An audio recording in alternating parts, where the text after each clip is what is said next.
Addiction is a chronic, relapsing brain disease that affects learning and memory and inhibitory control over behavior. Patients may experience intense, uncontrollable drug cravings and engage in compulsive drug seeking. Addiction is characterized as a treatable illness as opposed to an impairment or a personal failure. A person's risk for addiction is dependent on the individual. However, there is research that shows there is a genetic component that is influenced by environmental and societal factors. Genetic factors account for an estimated 40 to 60% of a person's vulnerability or risk for addiction. 1 out of every 10 nurses is abusing substances to the point where their professional performance is impaired. Nurses, by the way of their profession, have more opportunity and resources available to them and have increased risk for substance abuse disorder due to readily access to controlled substances, job-related stress and attitude, and lack of education. Job-related stress is caused by a higher number of patients per nurse, caring for patients with higher levels of acuity, having multiple demands from administration, having more frequent or longer shifts, suffering injuries and pain from the job, and lateral violence in the form of bullying from peers, which may cause powerlessness and stress. Nurses believe that they have control over their substance use due to their medical knowledge and experience. They will self-medicate and often use a negative coping mechanism such as denial. A lack of education among peers and administrators about substance use disorder creates stigma and negative stereotypes. Impaired nurses are less likely to self-report their problem, and peers are unable to recognize the signs of substance use disorder, so they are unable to intervene. There are behavioral changes, physical changes, and drug diversion. Behavioral changes include diminished alertness, memory lapses, unexplained absences, chronically arriving late or leaving early, making frequent trips to the bathroom, increasing isolation from colleagues, subtle changes in appearance over time, and wearing long sleeves in cold weather. Physical changes include shakiness, hand tremors, constricted pupils, diaphoresis, unsteady gait, runny nose, and slurred speech.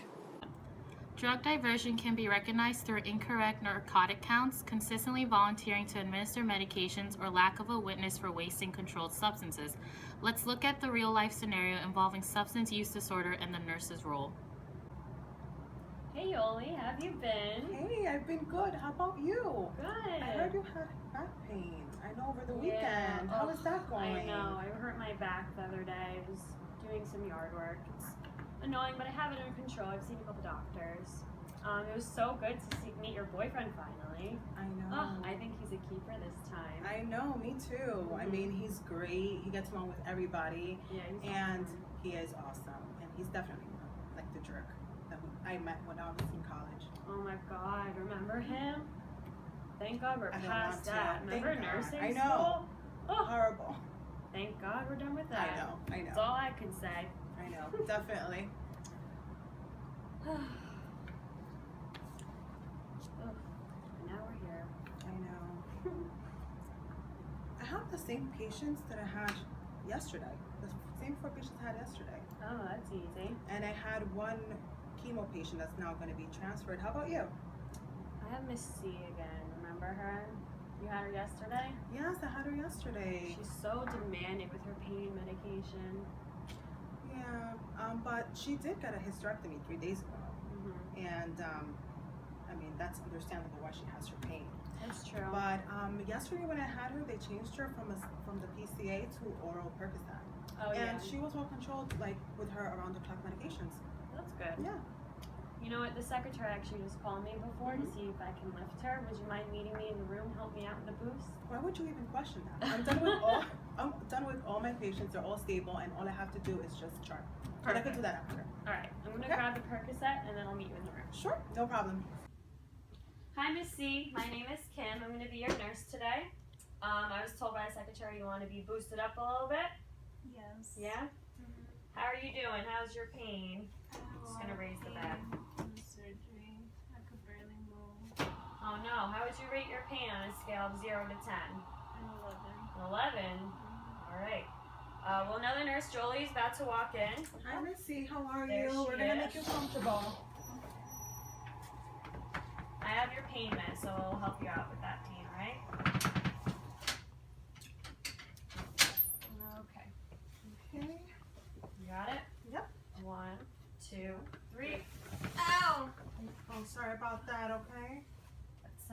bad. Alright, you wanna lower? Okay, I'm gonna get your med.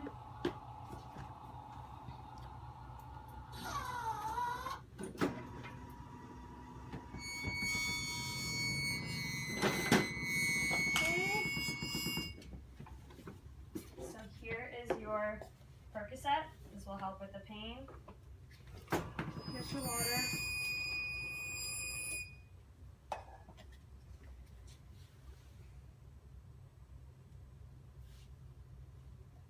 Good. Is there anything else we can do for you while we're in here? No, thank you. I just want to rest. Okay, understandable. Just let me know if you need anything, okay? Yeah, if you need anything before Kim comes back, just let me know, okay? I'll be back in like a half hour to check on that pain, okay? Thank you. No problem. You're welcome.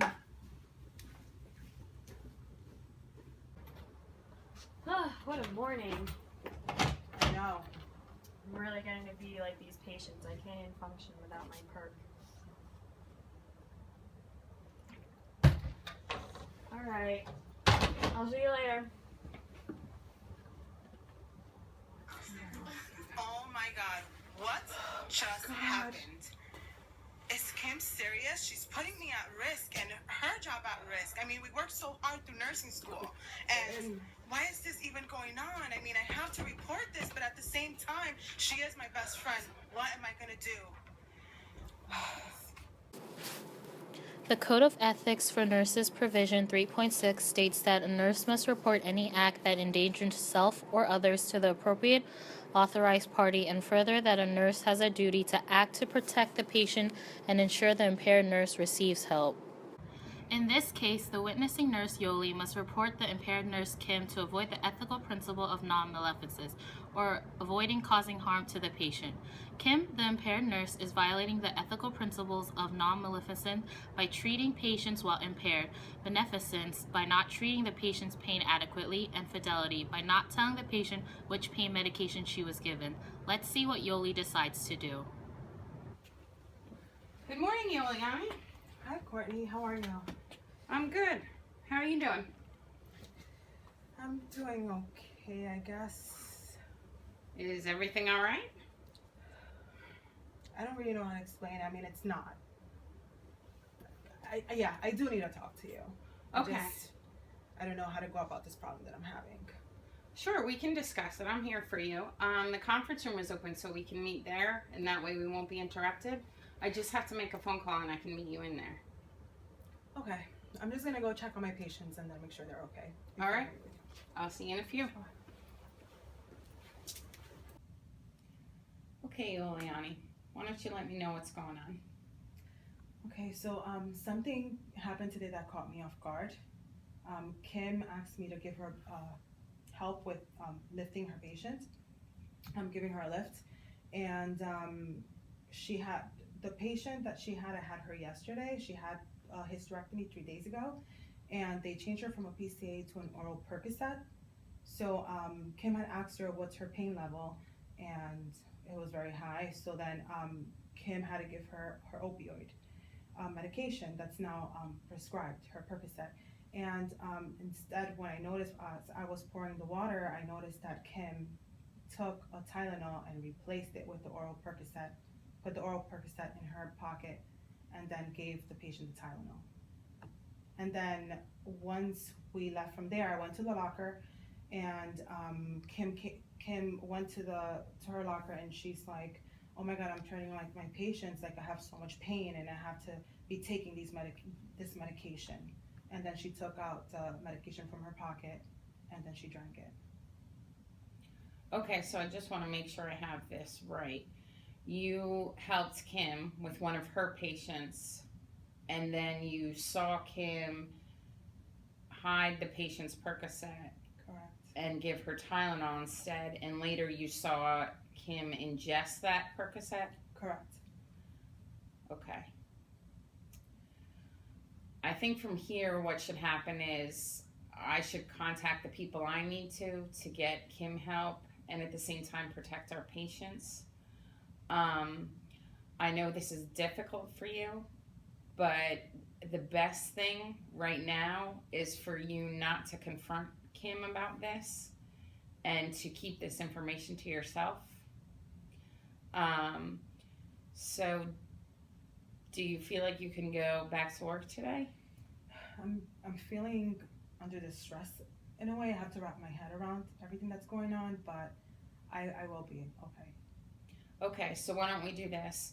You can go ahead and take a break, however long you need to get yourself together and ready for your patients. And then you can go back to work, and in the meantime, I'll get things started that I need to do on my end to get this taken care of. Okay, thank you very much.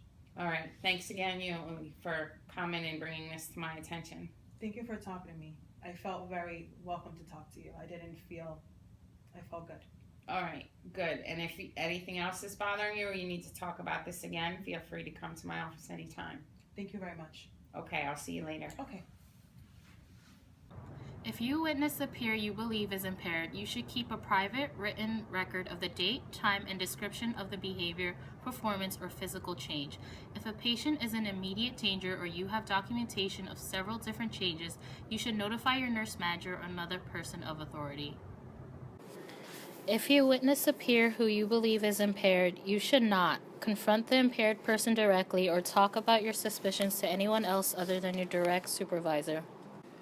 Within the ethics of duty, deontological theory is the ethical approach applied. In the deontological theory, action is based on adhering to rules and is based on the rightness of the act, not the consequence of its action.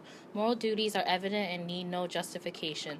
The nurse should consider, what is my duty? In this video, when Yoli notices that her friend and colleague Kim at work has developed an addiction and is using narcotics, when she is informed her manager of the problem, Yoli applied the ethic of duty to report, which is based on the deontological theory. If an impaired nurse reports herself or is reported by someone else, the nurse manager should arrange an intervention with a professional trained in substance abuse interventions, suspend the impaired nurse, inform the impaired nurse of alternate to discipline program, and report their nurse to RAMP.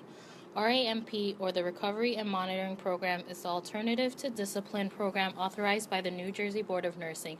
It is a confidential program, meaning the name and personal information of the nurse receiving the treatment is not reported to the Board of Nursing or published anywhere as long as the impaired nurse is adhering to program regulations. RAMP assists the impaired nurse through treatment, recovery, and return to work. If the recovered nurse follows RAMP's regulations, the nurse will not lose her license.